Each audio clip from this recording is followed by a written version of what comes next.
Thank you, everyone, for joining us today. We're just going to wait for a few more people. The numbers are ticking up nicely. So let's begin. Welcome to the webinar, and thank you for joining us. The speakers today are Mark Randall, Director, Information Services, Neil Bandero, Product Owner for Market Data, and myself, Barbara Arnold, the Head of Market Data.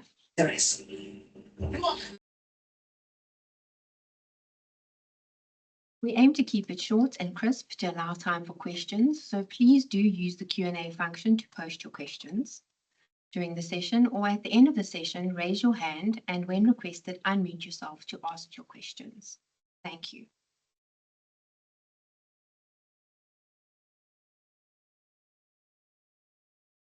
Thank you, Barbara, and good afternoon to everybody that has joined us today. An absolute pleasure to share this 30 minutes with you. Let me start by saying that at the JSE, we have been distributing market data to our clients across a variety of channels for decades. We believe we've got good coverage across real-time trading data, streaming sends and news, end-of-day market data, indices, and even some analytics. However, we must be honest that the offering is starting to look a little bit dated. And so today I'm truly thrilled to be launching the next evolution of our market data journey with you, which is our Market Data Connect platform. Our vision for this platform is to provide all of our information subscribers with self-service access to our data in a way that is easy, scalable, and accessible. Today's focus in particular is going to be on our early access capability in our marketplace, which effectively lets you contribute to product design decisions before we lock down the final product. The launch of our cloud marketplace at the end of last year was really a giant leap in service for all of our info subscribers, whether you are a distributor or a consumer, and whether you are based down the road in Sandton or somewhere across the globe. We have invested in a modern infrastructure that is supported by the Microsoft Azure backbone. We have already transferred all essential daily and historical data from all of our underlying transactional databases and systems into this cloud. And at the same time, we've worked hard to tick the boxes around security, data quality, and production quality support. This data that we have in the cloud covers trading, clearing, pricing, indices, and reference data across all 6 of our distinct markets. With all of this data now ready to go in the cloud, this also means that we are now in a position to rapidly design, test, and roll out new data products based on your very specific needs. Our cloud infrastructure that we have today in production delivers near real-time data, it delivers intraday news, end-of-day market data, and even ad hoc historical data purchases, all in the same architecture, the same interfaces, and the same credentials. Over the long run, our intention is to migrate all users from our legacy IDP platform onto this new cloud infrastructure, although that final migration is a few years away. We have catered for some modern consumption patterns, such as using API to download data, but we've also continued to enable our human users with email delivery of data product, as well as in-browser access to all of our content. We can deliver data in multiple file formats across multiple delivery channels, and we are even starting to accommodate query-ready access for clients that don't necessarily want to replicate all of our data in their own internal databases. For those of you that are serious about straight-through automation and processing on your workflows, we have even built in API push notifications to let you know when new data products are ready at end of day or have been republished the next day, helping you to remove inefficiencies from your polling and workflow processes. Ultimately, we have tried to put self-service at the center of all of our design decisions, and our Market Data Connect portal is really a one-stop shop for you or your data procurement team to engage directly with us. This means self-service processes for digital signatures of contracts and order forms, the ability to review your orders and see what you currently subscribe to, the ability to engage with our catalog of data products, as well as doing your usage reporting all online. The actual subscription process when you check out is fully automated for your internal usage, meaning that you can log in, purchase a new data product or subscription, and get immediate access to connect and download that data product No email required, no paper signatures, no manual connections, or no manual JSE product enablements. The platform that we're going to show you today also directly incorporates things like product specs, technical connectivity information, and even what history is available for you to download. We have even built in a postbox service to help you manage our direct product or contractual communications without clogging up your business inbox. At the end of the day, though, I believe what really matters to you is the content that we can provide. Our platform really allows us to revisit some of our legacy product design decisions and start to incorporate some long-standing feedback from you, and also to bring some new data sets to market that have not previously been exposed to clients. The marketplace already offers several products in production, and we'll take you through some of those very briefly. But just for example, our Send service is a great showcase of the flexibility that we've built, because you can get sends over the cloud in real time. You can get a batch at end of day for your batch processing, and you can even get on-demand history for particular use cases or filling up your own databases. We have even generated a machine-readable XBRL file referencing company financial statements, so you can do straight-through processing for those particular sends announcements. One of the newest products that we've launched in the marketplace is concentration analytics for our equity derivatives market. This is really our first foray into packaging post-trade data for mass consumption, and we are really trying to provide a deeply insightful lens on position concentration, as well as notional exposure concentration at an individual contract level. These flow analytics, as we start to get them out to clients, we think will transform the way that you can interpret and understand what you're seeing in the market. So for clients that are looking for a new way to connect and consume JSE data, we would really love to welcome you onto our Market Data Connect platform. Today's story is not necessarily around what we have available already, although I would encourage you to take a look at the catalog as it stands. However, we really today want to launch our next phase of co-creation and co-design with you, as we provide a novel way to test our new products and connectivity before we lock down our design decisions, namely early access. Thank you, and I'm going to hand back to Barbara right now to start to jump into some of the detail of what's available and how we're thinking about early access as the next phase. Before we dive into the exciting new early access feature, let's take a moment to highlight what's already available for purchase in our data shop. Our technology partner for the data shop is a company by the name of DataBP. They're a trusted provider powering our offering. When you visit the URL at the bottom of this page, you'll be taken to our Market Data Connect platform. Simply click on the marketplace in the top menu bar to browse our catalog. This is where you'll find a selection of commercial products, some of which you may already be subscribed to. Currently, we have 16 products that are priced and ready for purchase, spanning several key categories. First one, sends and value-added sends products. You can now easily and directly get sends data from us, either live or daily for all the announcements of the day. And we have a history product. More history products are planned across the data categories. We then have also created structured data products based on sends. These are available live and daily. And in the equities category, we have equity non-res statistics. They are now available directly in the marketplace, and there are 3 products to choose from. There's also an equity trading analytics product there and a reference data product to help participants with the data needed for the next trading day. JSE Clear, that's a new area for us. We have taken the data available through JSE Clear to create some market insight products, equity derivative long-short positions by foreign and local clients, and there are 3 variants. For bonds, there's only one product in the commercial side of the shop, and that is the bond repo product, and we'll be adding some additional ones to early access. However, the main reason that we wanted to talk to you today was about early access. So we're really excited to introduce early access. It's a sandbox environment designed to give you hands-on experience with our upcoming products. It's a space where you can explore prototypes, test platform usability, assess data delivery, and evaluate the data itself, all before official release. With your input and feedback, our aim is to deliver the data you need in formats that make sense through a platform that feels seamless and intuitive. Early access is not going to be a one-time event. We'll be using it continuously to collaborate with you, refining products, adjusting data fields, and improving delivery based on your input.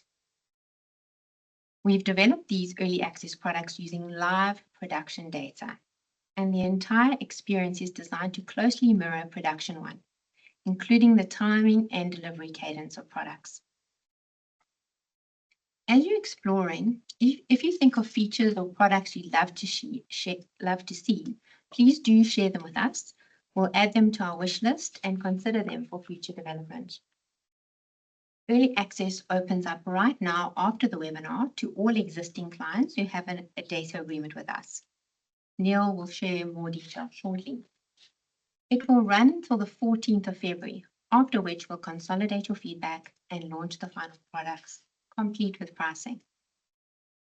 There's no charge to use early access or any of the products within it. All we ask is your time, your ideas, and your honest feedback.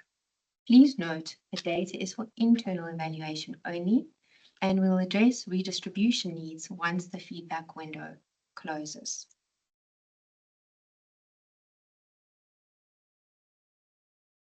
As stated, the prototypes are the first iteration, as the early access feature will be ongoing, with us making other product prototypes available in the future for evaluation. The product set in order are 2 equity real-time prototypes that provide both the top of order book and the full order book in a real-time streaming manner. Evaluating these 2 prototypes will involve an API mode of access. We are also providing 4 sets of instrument pricing and statistics prototypes with supporting reference data for the equity derivatives, currency derivatives, and bond markets. You will note that 3 of the sets will be made up of 4 prototypes each, with the bond set made up of 6 prototypes, as 2 non-resident statistical prototypes are also being made available. The total number of prototypes is 20, and they'll be made available to each participant who can decide which to choose for evaluation. This slide presents the high-level steps, and I'll briefly cover each step. We will provide a user guide to all participants that will explain the steps and show on how to navigate and use the portal. To get started, log in with an existing user ID to the portal or first register and then proceed to the catalog. The catalog presents both commercial data products and early access product prototypes. Using the early access filter will only display the prototypes. Each prototype provides a short description with more information available via a link. Add the chosen prototypes to the shopping cart and check out once done and follow the guided order steps. Review and digitally sign the terms and conditions and then choose your preferred access method. Access will either be via daily emails or via direct API integration, which will depend on your preference. So indicate whether your data use will be human or system-based and provide the necessary details. After testing, please share your feedback with us to help us refine these into final products. To recap, we encourage you to participate in the interest of final products that work for your company. If you are keen to participate, let us know via the provided link. Depending on demand, we might do the setup in batches, but we'll keep each participant up to speed on setup progress. Support and a user guide will be available throughout the process.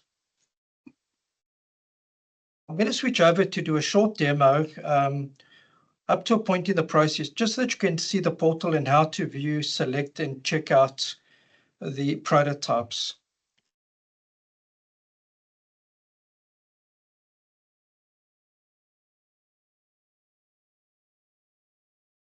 The first step is, and the easiest step, is to go to the JSE website, and right in the middle there's a prominent marketplace shortcut.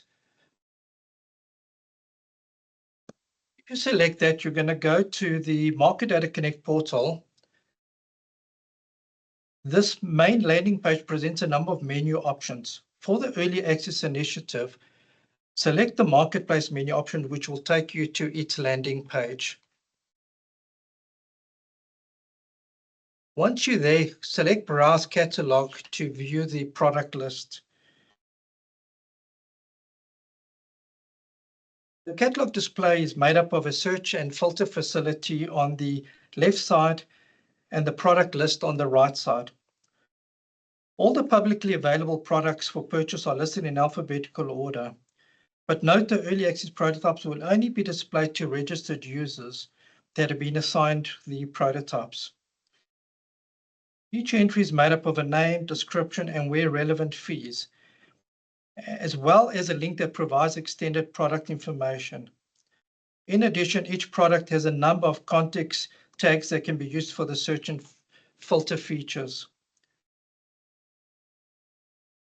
Selecting the extended information link will open up another browser tab that displays the extended information.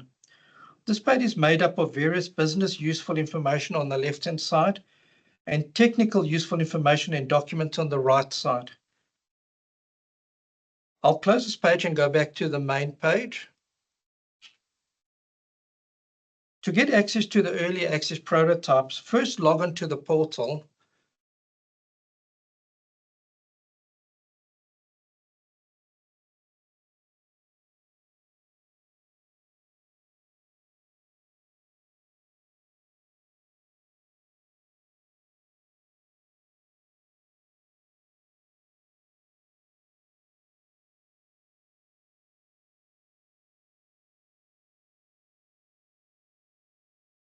Select Marketplace, Browse Catalog, and then the first thing to do to see the early access prototypes is to select the early access filter under the product type.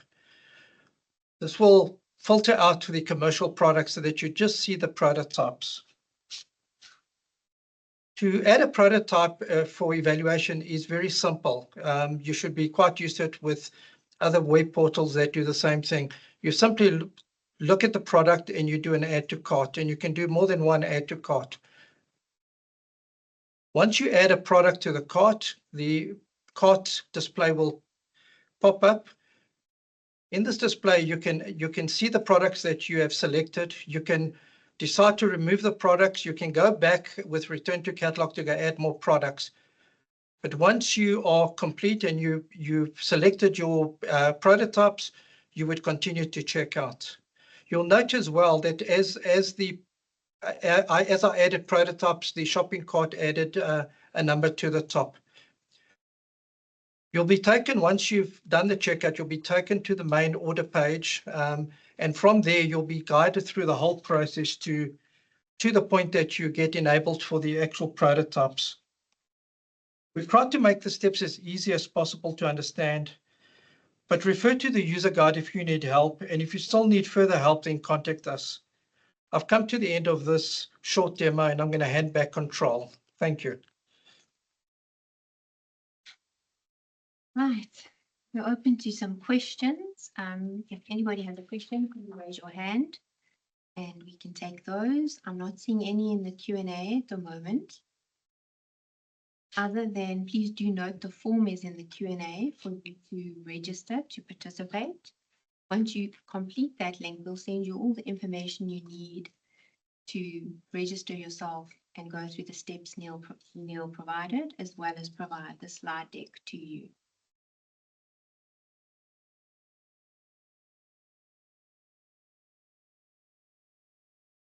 Barbara, whilst we wait for questions, maybe just to really highlight something you said earlier.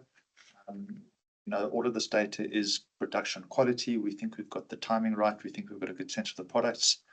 But really, any feedback that you have as you test it around the way we've set up API connectivity, the way we've set up security and identity management, the content that you're getting in each data product or file, the way that we've separated the individual files to try and align with some of your processing requirements.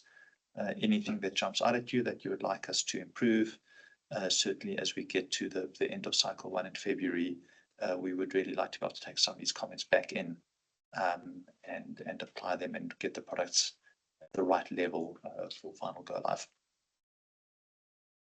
Okay, we have one question. The question is, are there any costs involved for registration to the portal?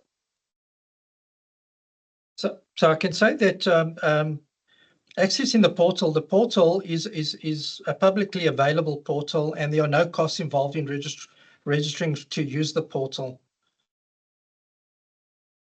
There's also no cost for any of the early access products. Those are completely free of charge for existing clients. Obviously, there are some production products on the portal that you can subscribe to, and those will come with a subscription fee.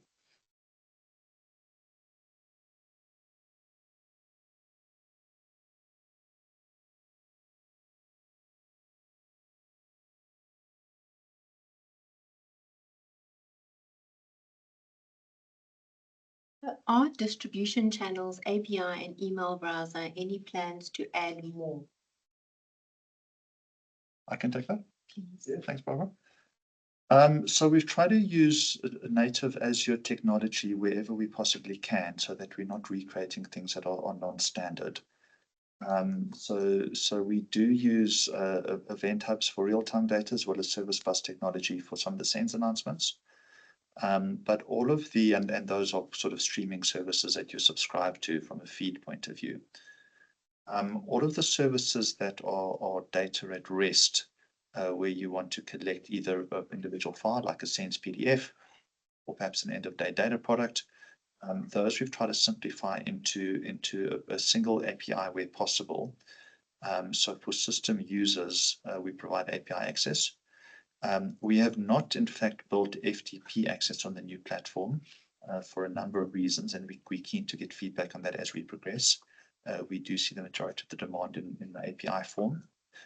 However, what we have done for non-algorithmic users or non-system users is that as soon as a product in production is made available, subscribing users will receive an email to that. We don't attach the file to the email, but actually include a link to our data delivery channel. So if you click on that link as a human user, you'll be authenticated and effectively hit the API and get the data back. For accessing historical data, we do have an FTP-like view, sort of an explorer view. You can also access through the email, where you can log onto that, and you'll be presented with it's almost like a folder structure view of historical files that have been delivered. So you can go back and get the previous DAS file, or if there's sort of on-demand or once of history that you purchased, that's how you'd access it. So we're not really planning to develop a plethora of different delivery channels over and above those. We have tried to build in flexibility around file formats. So if you're looking for CSV or JSON or Excel, we can accommodate different formats for each particular product. And we've tried to build in the flexibility that way. Perfect. We have another few questions. Neil, a couple are coming your way. The first one is, hi, is there a maximum number of users per company that can register during this interim period?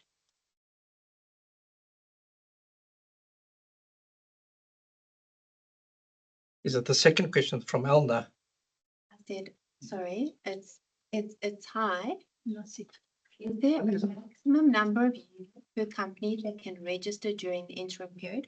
The answer to your question is no. There is, thank you. There is no maximum. We accommodate multiple users from the same company, but each user will do their own subscription, their own order, and we found that's going to be the easiest, rather than trying to group employees from the same company in one sort of order. So yeah, we very flexible. Each person can do their own selection and go through the order themselves. Okay, the next question is from Elna, and the question is, how do these tie into the current IDA agreements we have, and how would the member manage the users accessing this shop? I can't hear. Should I take that? Yeah, Yeah, I'll thanks. take that. So I think that's a good question. We've really tried to keep the paperwork and the T's and C's simple for early access, which is one of the reasons why we're only opening early access to clients that already have some paperwork in place, because then we are covered largely by some of the generic terms and conditions. The Market Data Connect portal itself, we haven't demoed it today, but it's also how we are housing all of our contracting going forward. So the ability to process and sign a new IDA or JDA, and also more importantly, some of the associated order forms as you add and remove products. We've built all of that workflow into the platform itself. So as you start to engage with some of the production products, if you do want to subscribe to a product that you don't have the background paperwork for, that will be presented to you through the workflow. So we try to keep it really simple for early access, but ultimately it is based on exactly the same contractual paperwork. This process doesn't change any of those T's and C's. And of course, when we get into sort of longer term subscriptions, the same order forms that you're used to working with an email will continue to apply. We've just digitized them on the platform. Okay, a couple more for you. Sorry, there were two parts to that question, Barbara. Did I miss one? Am I good? How would they manage the users? How would the member manage the users accessing the shop? Oh, right. Okay. So this is something we are trying to be kind of all things to all people in some sense, and this will probably evolve a little bit over time. So we're certainly aware that for larger consumers, there is a central data procurement team that would want to manage access to individuals, want to manage the paperwork, want to manage the comms. So the shopfront does accommodate that. Feedback from the support team. Oh, sorry, I'm just getting someone's mic. There we go. So the shopfront does manage that. We do allow sort of an administrator user that will allow you to come in, and after you subscribe to a product in production, to be able to allocate your individual email addresses or users to that product, or remove them over time. So that is something that we've catered for to try and centralize some of that effort. But in terms of the actual early access, again, I think to Neil's earlier point, anybody can come and log into an organization and get access to those products for the period of the trial. Perfect. We have another question from Charmaine.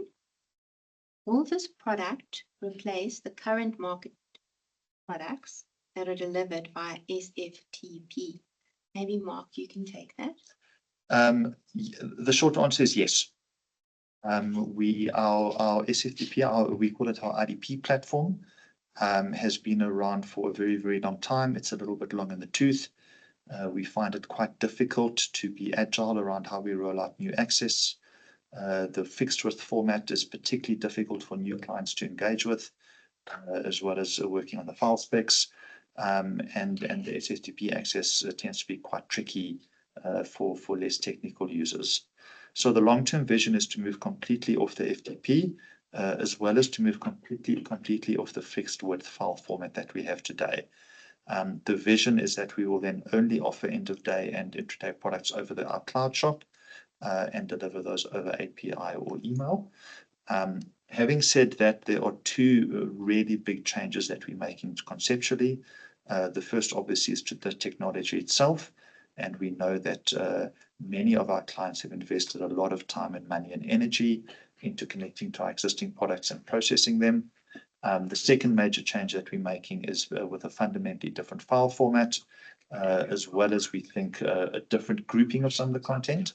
So historically, you would have seen that even though the granularity is the same, we may have one file for market stats and one file for closing prices and one file for reference data. Ultimately, that's still one row per instrument per day, and you have to process that file 3 different times. So we've tried to group things logically together that fit with the same granularity and same structure, so that over time there are fewer files to process, fewer items on the price list, fewer items on the order form, and a general rationalization of the content. Having said that, we fully acknowledge that changing both of those things is going to be a tremendous impact to our ecosystem. We are not in a rush to switch any of the old product off. So even though some of the new content that we're delivering in early access is a replica content-wise for what's on FTP or IDP, we are not giving any notice at this stage on any of the IDP products. Those continue to run in parallel. You can continue to access them in production. The timeline we are measuring in years. We are not measuring in weeks or months. So certainly we want to make sure that we've got the right product set on the new platform before we even think about forcing anybody to move. Maybe what I will just add is that certainly for any new product that we roll out 2026 and beyond, we are most likely to only generate that on the new platform as opposed to replicating an edition in the old sort of data record format. So for example, there's some work around the JC position, the concentration products, and flow analytics in the equity market. Those are only coming out on the new platform. We won't be creating backward replicas on the old platform. Some more questions. Mark, I think these are going to be for you. How do you manage to deliver real-time data or delayed data? What protocols are used to access the API when we wish to integrate it into our system? All right. So the background technology we're using on Azure is an event hub, and you don't have to be in Azure to access that. What we have worked on is kind of as many variants as we can to test what the demand is. So what we have in early access is we have a level 2 binary feed that we're delivering over the event hub that is not delayed. It's obviously a little bit slower than what you would get in Colo or some kind of other low latency use case. So we are not providing this as a low latency feed or competing with trading services. But it is the numbers are actually looking pretty good in terms of delivery times. What we've got on our roadmap, and it's a pretty short term actually, as we think about the next quarter, is a level 1 feed that'll come off our fixed fast messaging, so it's already decoded. We have got the capability that we've got in pre-prod to decode level 2. So if you're looking for a non-binary version of that, we can deliver that to you in a decoded format. We've proved and tested the ability to deliver a delayed feed. So we can give you delayed level 1 or delayed level 2, or in fact, coming quite soon, delayed indices on level 1. We think some interesting use cases around that. So the content, we're really aiming to be flexible. In terms of the technical connectivity and technical specifications, I don't really want to dig too much into that. I'm probably not the right person to be quite honest about it. We've got some really detailed connectivity documents that we've already pre-tested. We think they cover the connectivity quite well as the content quite well. Once you are online and registered, you will be able to connect directly on the product page to the connectivity documents, to the product specifications. But at the same time, we have really mobilized the team. And maybe let me speak a little bit about that. We've really tried to put together sort of a cross-functional team to be on standby. So if you've got any issues either with registration, with connectivity or security, with understanding the API specifications, with understanding the content or the delivery times, we've got kind of one-stop shop where you can just ping us. We'll get the right person to come back to you, either provide you with the document that you're looking for, or have a quick phone call or Teams call and just take you through that detail one-on-one. So we expect, I hate to admit this, I expect there will be some teething pains. I'm sure we haven't ironed out everything. We've done a lot of the testing that we can. We do have some clients working on it already. But our vision really is to pick those up as quickly as we can and optimize the solution for something that really works well for your technology. So really, really keen to get your feedback. Great, thank you. Emil, I hope that answers your question. Alternatively, we'll chat after this session. Now we have a question from Nicholas. Will files provided through idp.jsc.co.za be delivered via this portal, or access is used with this portal? So over the long term, this platform is definitely intended to provide the files that are currently provided through IDP, but will be a sort of a long-term process, and we'll give quite a large advance notice before we do this. All right. So, and it will be gradual. We will slowly but surely migrate products from IDP and give and introduce replacement products through the marketplace. So it will be a very measured kind of process. So, be assured that we won't just do this without communicating as well in advance. Yeah, thanks, Neil. And I think maybe just to add a little bit to that, there is no technical interoperability between Azure and the FTP site, IDP. So it is a different credential and permissioning and entitlement process. And one of the things we've been quite intentional about is we don't want to just do a lift and shift of content from the old platform to the new. Some of the content on there certainly we think does need an overhaul, and we're using this opportunity to really refine and rationalize some of those products. And Nassif has asked, what is the timeline for moving off the FTP platform? Once again, it's we haven't set ourselves timelines. We obviously are being quite ambitious and want to move forward and offer new products in more customer friendly ways as quickly as possible. But we haven't officially announced any sort of timelines from moving off IDP. And maybe to give you a little bit of comfort, we don't really want a world where clients are forced to connect to both platforms for an extended period. So certainly we won't be thinking about notice until we've got a real end-to-end coverage on the new cloud delivery platform, and as well as having some critical mass of clients that are connecting to that daily and proven connectivity and functionality. So I mean, this is absolutely not a 2026 and or 2027 play. This is going to be a couple of years worth of migration to make sure. Having said that, for clients that are going through their own technical projects or modernizing the way they connect data or have some spare capacity, as unlikely as that is, we would really love to work with you to make sure that you code into the new platform, so that it doesn't become a big bang event with a very hard drop dead date for the market. A question from Nicholas. When do you forecast to have the same protocol between equities, derivatives, and commodities data feed real time? All right, that's probably not a data shop question, but a good question, Nicholas. So the protocol of real-time data is ultimately determined by the trading engine. As things stand right now, we are running 3 of our markets on the MIT platform, cash equities, equity derivatives, and FX. And the balance of our markets are running on our neutral platform, which have got, obviously the native feed, the edge feed is fundamentally different between those two platforms. The capital markets, or the JC as a general rule, is spending quite a lot of energy right now thinking about what happens to our neutron and nucleus platforms. So that's commodity derivatives, cash bonds, and interest rate derivatives. Certainly, these are really, really important markets for us. We recognize they weren't caught up in the ITAC project, and they either need to be upgraded or migrated. The current project, I'm sure, well, hopefully you would have heard some of this, is we are currently working on a modernization of our BDA platform that is set to run into early 2027.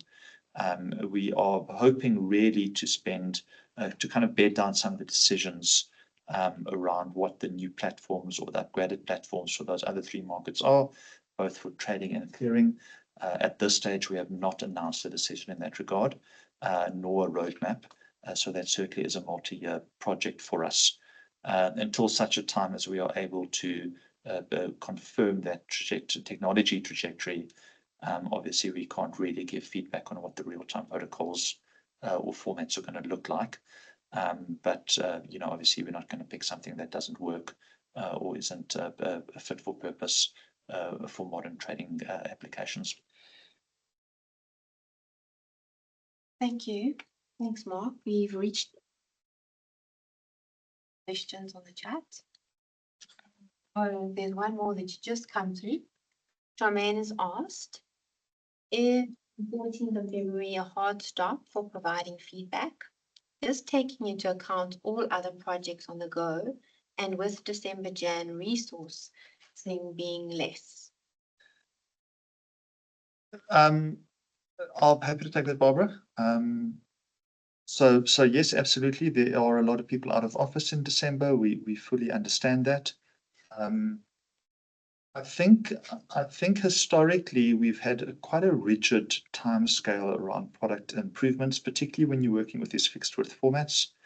Makes it really, really difficult to make changes, and we tend to get locked down for a long time in our decisions. One of the benefits of the API marketplace is that we can introduce new versions of files and continue the backwards compatibility of the old product. So one of the things that really makes me excited about what we've rolled out is our ability to make changes to products without having to give these really long notice periods and get everybody over the line at the same time. So I'm really hopeful and in fact confident that our model of really crowding in client feedback into the way we design products is going to be a permanent trend, that it's not going to go away. Our view is that we will take the first batch of feedback, depending on what we get. For those clients that are able to test, we'll incorporate their feedback and then go away and kind of roll out a new version of the products that can change. We'd really like to get some of these products into production so that people can start to rely on them from an SLA point of view. So that's really our focus, is to do that as quickly as we can, after that mid-Feb date, and we hope to get many of those out by the end of Q1. After that, though, that doesn't mean that the window for comments is closed. So as we roll out new products or variants of products or change products, we can do that with new API versions that you can connect to without having to impact the rest of the market. And we'll just have to manage around how many of those versions we keep active, and that's some of the policy decisions that we'll take. So the short answer is yes, Feb 14 is a drop dead date. However, the principle of continuous feedback and testing with clients and rolling out almost near real-time enhancements to products is a permanent feature, and hopefully something that will help everybody with the way that we access data from the JSE. Thank you. Thank you, everybody. We have reached the end of the questions and the end of the webinar. Thank you for joining. Thanks, everyone. Thank you.